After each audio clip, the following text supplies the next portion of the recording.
क्रिसमसच्या सुट्टीसाठी आम्ही 4 दिवस गावी गेलो होतो. तर तेव्हाच 31st देखील होता आणि नॉनव्हेजवाल्यांची तर पार्टी फिक्सच असते. चला म्हटलं आज व्हेजवाल्यांच्यासाठी सुद्धा मस्त काहीतरी बनवूया.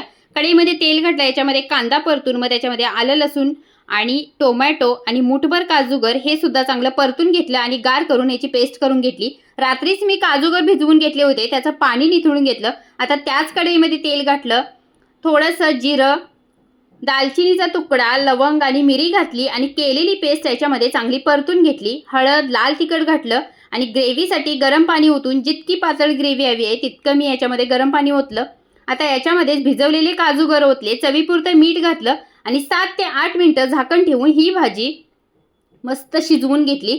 त्याच्यानंतर हातावरती चुरून याच्यामध्ये कसुरी मेथी आणि शेतातली मस्त हिरवीगार कोथिंबीर घातली आणि मस्त ही भाजी गार्निश करून घेतली. नॉनव्हेजवाल्यांच्या पार्टीपेक्षा आमची व्हेजवाल्यांची पार्टी मात्र नंबर 1 होती.